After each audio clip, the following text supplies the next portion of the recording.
बिस्मिल्लाहिर्रहमानिर्रहीम। इय्याका नअबुदु व इय्याका नस्तईन। अस्सलाम वालेकुम जी। Welcome back to the channel. आज जो हम टॉपिक डिस्कस करेंगे जी उसको कहते हैं ऑटिज़म। ऑटिज़म को ASD भी बोलते हैं, ऑटिज़म स्पेक्ट्रम डिसऑर्डर। ऑटिज़म इसलिए सिलेक्ट किया मैंने टॉपिक क्योंकि जैसे लास्ट टॉपिक हमने किया था गौशेस डिज़ीज़ पे, इसी तरह इसका भी इंसिडेंस कुछ बढ़ता जा रहा है और लास्ट फ्यू इयर्स में हम ज़्यादा ऑटिज़म को देखने लग गए हैं, ज़्यादा ये डायग्नोसिस होने लग गए हैं OPD के अंदर। तो it's a bit concerning as well, और एज अ पीडियाट्रिशियन या एज अ चाइल्ड फिजिशियन ये मुझे थोड़ा कंसर्न भी होता है इससे कि भाई ये चीज़ आहिस्ता आहिस्ता बढ़ती जा रही है।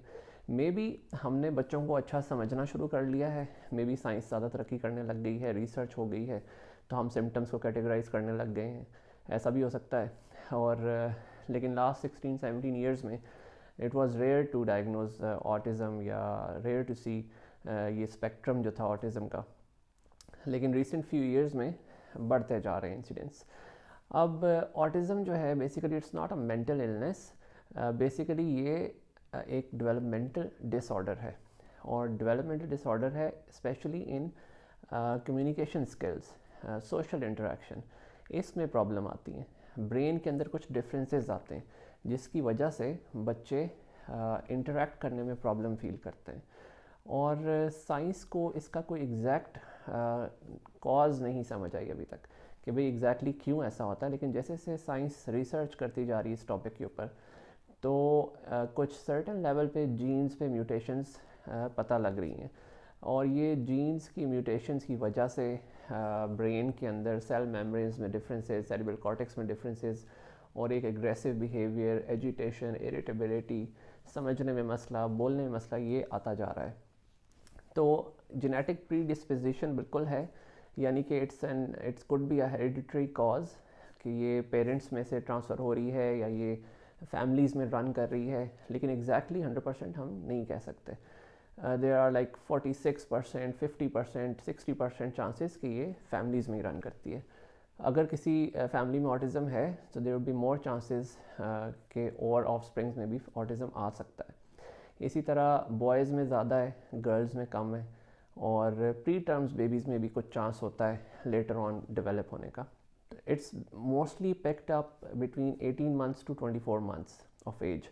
1.5 से 2 साल के दरमियान मोस्टली डायग्नोसिस बनता है ऑटिज़म का, क्योंकि उसी टाइम बच्चे इंटरेक्ट करना शुरू करते हैं पेरेंट्स के साथ या रिलेटिव्स के साथ। तो आप पिक करते हो कि यार there are certain differences. Speech disability या डिले बिल्कुल होता है, मोस्टली होता है। और पहली चीज़ जो पेरेंट्स नोट करते हैं, भाई हम इसका बच्चे का नाम भी लेके बुलाते रहें तो ये नहीं रिस्पॉन्ड करता, सुनता नहीं है, बिल्कुल बिल्कुल रिस्पॉन्ड नहीं करते, जैसे as if they are not listening, they are not hearing anything. और नंबर 2 ये कि एजिटेशन, इरिटेबिलिटी होती है, स्पेशली आप जब उनको कोई टास्क चेंज करने को कहते हो या सोशली इंटरेक्शन के लिए कहते हैं, किसी से बातचीत के लिए कहते हैं, तो वो आई कांटेक्ट अवॉइड करते हैं, जितना कर सकें आई कांटेक्ट नहीं करते हैं, और मोस्टली वो अलोन खेलना चाहते हैं। अगर कोई फैमिली गैदरिंग भी है तो you'd see them in a corner playing alone on their own, अकेले खेलना पसंद करते हैं। चीज़ों को लाइंस में लगाते हैं, उनको बहुत सारे खिलौने दे दें या फ्रिज खोल दें, कोई अलमारी खोल दें, तो उसमें से चीज़ों को वो लाइन में लगाना शुरू करते हैं, छोटी चीज़ पहले, फिर बड़ी, फिर उससे बड़ी, फिर उससे बड़ी। यूजुअली ज़रूरी नहीं ये सारे सिम्टम्स आपको नज़र आएँ, बट और tip toe walking another thing है, वो अपने बिल्कुल पंजों के ऊपर चलना पसंद करते हैं। क्यों? क्योंकि वो सोशल इंटरेक्ट नहीं करते, जैसे ब्रेन में उनके डिफरेंसेस है, इसी तरह वो बिल्कुल कांटेक्ट नहीं करना चाहते किसी चीज़ के साथ ज़्यादा। वो इरिटेट होते हैं, ऊंची आवाज़ से इरिटेट होते हैं, लाउड नॉइसेस उनको बहुत इरिटेट करती हैं, वो अपने अक्सर कानों पे हाथ रख लेंगे।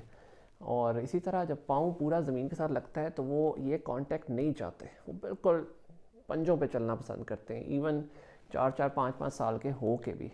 अब इसमें आपने कंफ्यूज नहीं होना, बहुत सारे जो बच्चे हैं वो दे स्टार्ट वॉकिंग, जब वो शुरू करते हैं चलना तो वो पंजों पे ही चलते हैं, लेकिन मोस्टली 6 मंथ्स जब वो 1.5 साल के हो जाते हैं तो अगर पंजों पे चलना शुरू किया है तो 4-6 महीने बाद वो पूरा पाँव रख लेते हैं।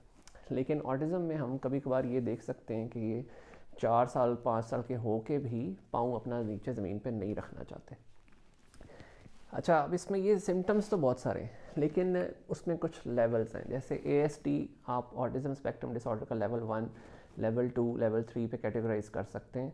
लेवल 1 में इतना प्रॉब्लम नहीं होता सोशल इंटरेक्शन में, स्टार्ट करना उनको कन्वर्सेशन मुश्किल लगता है, लेकिन देन दे डू टॉक। और सम इरिटेबिलिटी, रिजिड बिहेवियर हो सकता है, उसमें बिहेवियरल थेरेपी बहुत इफ़ेक्टिव होती है।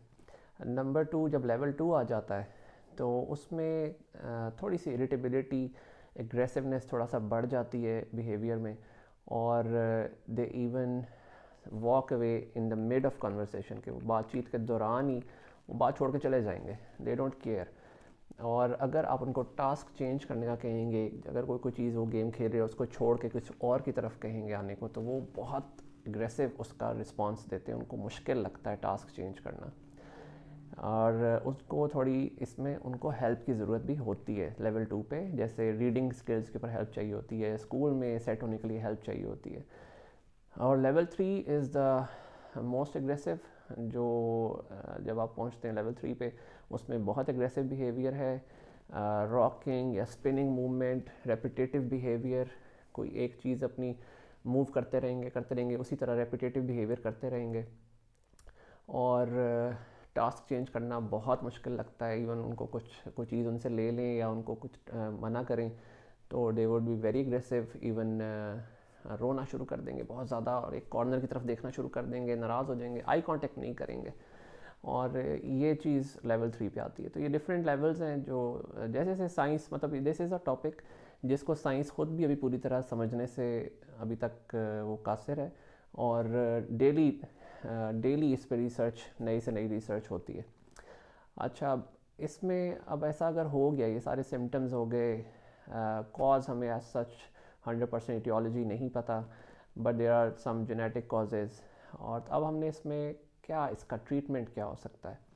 ट्रीटमेंट में सबसे जो मेन स्टे है वो इसकी बिहेवियरल थेरेपीज़ होती हैं, और जितना अर्ली आप उनको स्टार्ट कर सकते हैं उतना ही उनके बेस्ट रिजल्ट्स मिलते हैं।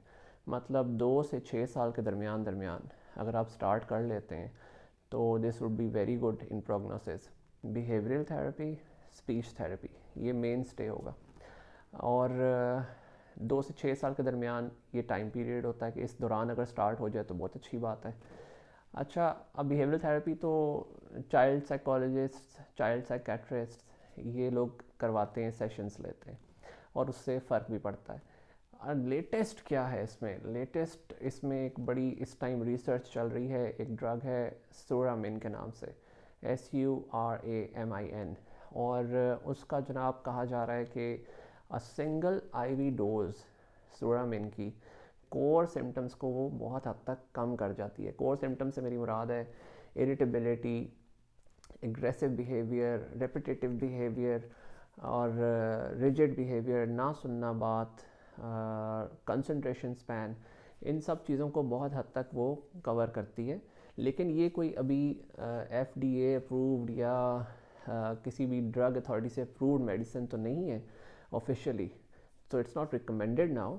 लेकिन मे बी, मेरा ख्याल है इन कमिंग फ्यू मंथ्स जो है ये ड्रग जो है मे बी अप्रूव हो जाए, it would be a breakthrough in treatment या मैनेजिंग ऑटिज़म। इसी तरह रेस्पेरिडोन एक मेडिसिन है जो अभी भी लोग यूज़ करते हैं, इट्स ऑल्सो रिकमेंडेड। रेस्पेरिडोन भी देते हैं एग्रेसिव बिहेवियर को कम करने के लिए, अंडरस्टैंडिंग को बेहतर करने के लिए, क्योंकि देर आर चांसेस कि ऑटिज़म में समटाइम्स एपिलेप्सी और फिट्स या बहुत ज़्यादा बिहेवियरल चेंजेस होने का डर होता है, तो उसको कंट्रोल करने के लिए फिर वो रेस्पेरिडोन दे सकते हैं। लेकिन रेस्पेरिडोन भी जो मोस्टली सेंटर्स हैं ऑटिज़म के, वो उसको कुछ वीक्स के लिए देते हैं, it's not for a longer duration. आप 6 वीक्स तक यूज़ करके फिर उसको टेपर कर देते हैं, तो वो भी इस दौरान अच्छा इफेक्ट देती है। रेस्पेरिडोन भी ठीक मेडिसिन है। लेकिन नंबर 1 बिहेवियरल थेरेपी, नंबर 2 रेस्पेरिडोन, अगर बहुत एग्रेसिवनेस है, बहुत रिजिड बिहेवियर है तो यू कैन गिव इट। और नंबर 3 जो रिसर्च चल रही है, इट्स नॉट पब्लिश्ड येट, लेकिन जोरामिन, वो I think that would be a new drug in its management. ठीक हो गया जी। तो इससे रिलेटेड कोई सवाल हो, स्पेशली उन लोगों के लिए, उन बच्चों के लिए या उन पेरेंट्स के लिए जो इसमें से गुज़र रहे हैं, तो I would be more than happy to help. और इन कमेंट सेक्शन आप उसमें पूछ सकते हैं, तो I try my best to answer in time. और ऑटिज़म के लिए स्पेशली जब मेरे पास बच्चे जिनको हम डायग्नोसिस की तरफ लेके जाते हैं या सस्पेक्टेड होते हैं, तो उनको then I do refer them to a child psychiatrist as well, child psychologist as well, और ताकि वो भी अपना एक्सपर्ट ओपिनियंस रखें। और ये सेशंस, बिहेवियरल सेशंस जो हैं, ये जितना जल्दी स्टार्ट हो सकें उतना बेहतर होता है। ठीक हो गया, तो अपना बहुत सारा ख्याल रखें। अस्सलाम वालेकुम।